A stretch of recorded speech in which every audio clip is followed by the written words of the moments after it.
오늘은 장로는 어떤 사람이어야 할까 이런 제목으로 말씀을 함께 나누고 싶습니다.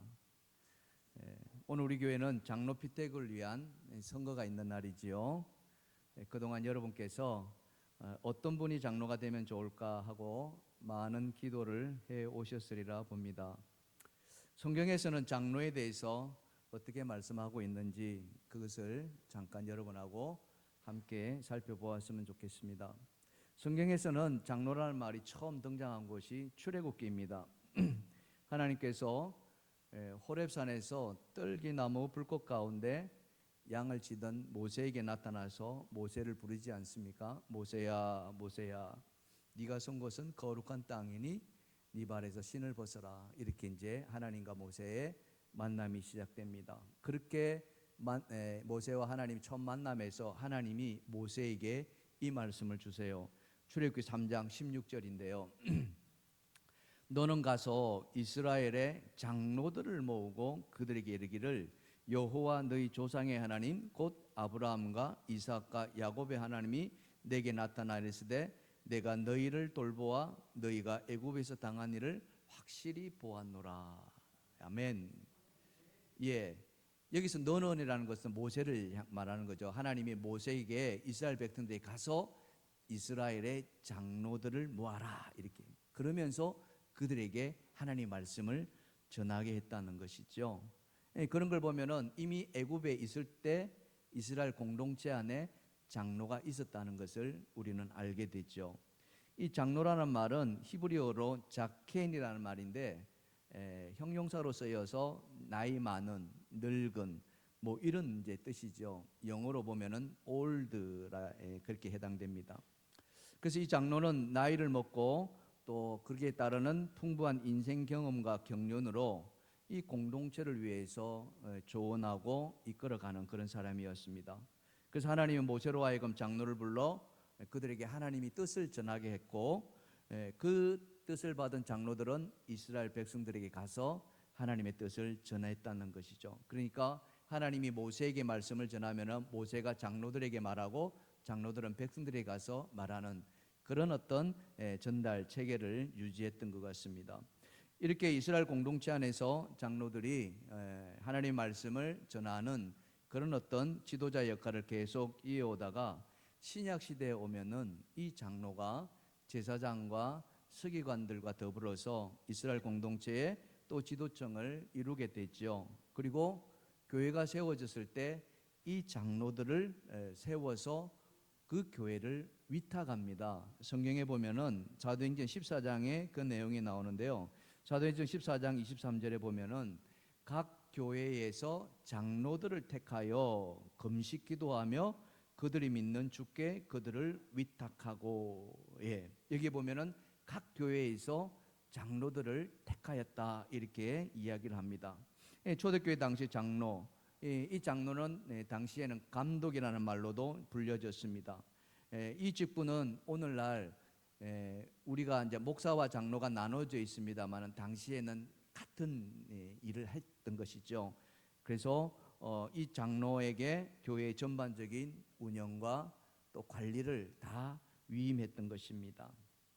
그렇다면은 오늘 이 베드로 사도가 장로에 대해서 어떻게 말씀하고 있는가, 그걸 통해서 장로는 어떤 사람이어야 되는가 간단하게 한번 살펴보면요. 첫 번째로 장로는 다 같이 한번 읽어봅시다. 시작. 교회와 성도를 정성껏 섬기는 사람이어야 합니다. 자, 여기 오늘 본문 2절에 그렇게 이야기하지 않습니까? 너희 중에 있는 하나님의 양무리를 치되 억지로 하지 말고 이렇게 되어 있습니다. 그렇죠? 보신 것처럼 장로는 하나님의 양무리, 이 하나님의 양무리는 성도를 말합니다. 이 성도를 치는 일을 맡겼던 것이죠. 여기 친다는 말은 곧 무엇입니까? 돌본다는 이야기겠죠. 먹을 것을 그러니까 목자가 양에게 먹을 것을 주고 또 잠잘 곳을 마련하고 또 맹수로부터의 그 위협을 보호하는 그 모든 일들을 하는 것을 양을 친다라고 이야기를 합니다. 이렇게 양을 치는 것, 즉 양을 돌보는 것을 이 목자에게 맡겼듯이 장로도 그렇게 하라는 겁니다. 그 장로로 하여금 하나님의 양, 즉 성도를 잘 돌보라는 것이죠. 그래서 장로는 교회와 성도를 정말 정성을 다해서 섬겨야 하는데 왜 그렇습니까? 그 성도가 누구의 양이기 때문에? 하나님의 양이기 때문에. 믿으시면 아멘 합시다. 그러니까 우리 성도는 하나님의 백성이라는 것이죠. 그래서 그 하나님의 백성을 장로가 된 사람은 정말 정성을 다해서, 또 여기에 억지로 하지 말고라는 말 속에서 기쁨과 감사로 이렇게 하라는 것이죠. 이런 사람이 장로가 되어야 된다, 이렇게 우리가 볼 수 있습니다.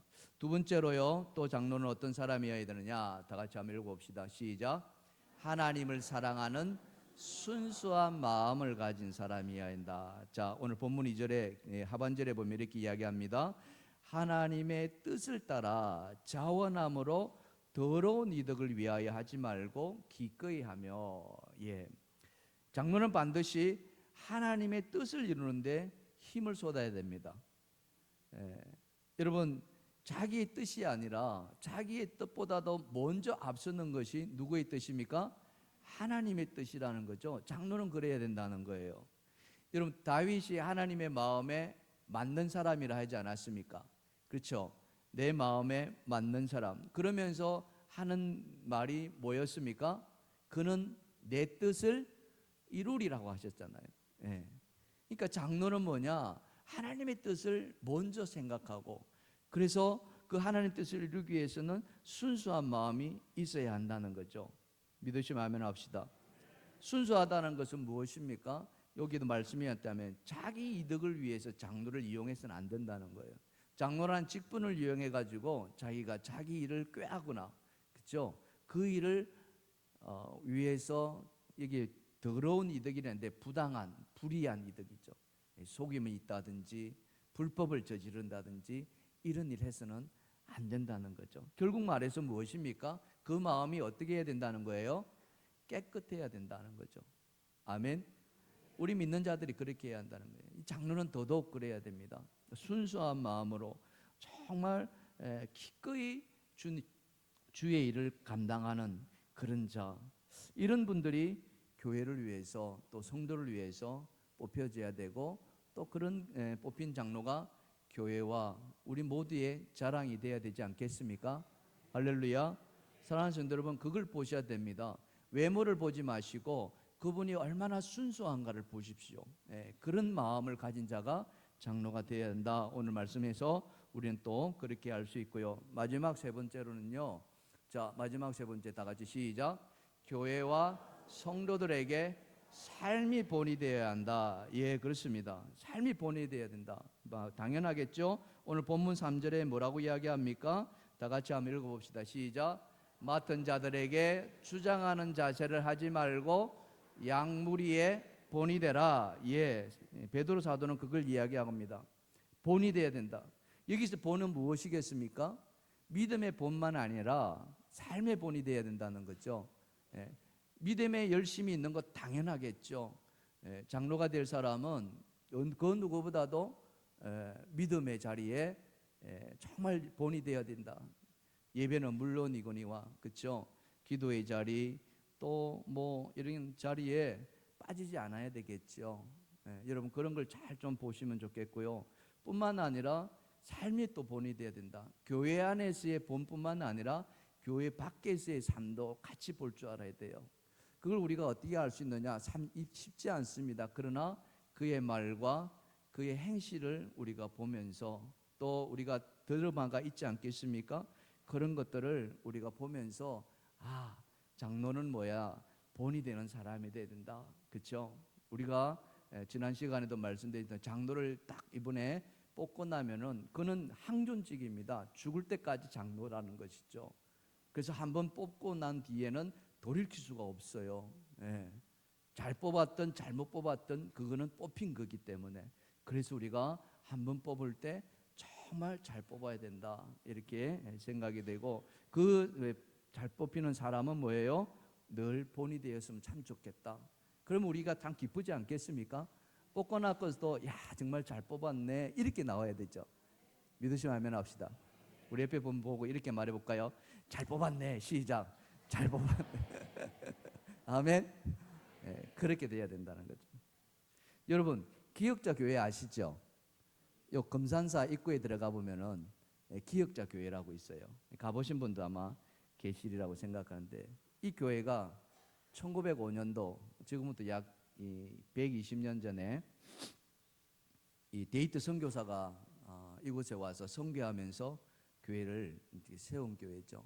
그때 이제 누구를 만났냐면은 조덕삼이라는 분을 만납니다. 이 조덕삼이가 그 동네의 지주였어요. 땅을 많이 가지고 있고, 또 거기가 또 마방이 있었는 것 같아요. 그래서 말을 또 이렇게 운영했는데, 이분이 데이트 선교사를 만나서 복음을 전해 듣고 자기 집 사랑채를 예배처소로 내어줘요. 그래서 이 금산교회가 시작이 됩니다. 근데 그 교회에 누가 또 있었냐면은 이 모섬이었던 이작이라는 사람이 있었어요. 말을 이렇게 관리하는, 이걸 뭐라 그럽니까? 마부라 그럽니까? 마부였대요. 그래서 이 주인이신 조덕삼과 이자익, 또 동네 사람 이렇게 가지고 교회가 시작이 되었고요. 이 교회가 차츰차츰 이렇게 성장해 갔습니다.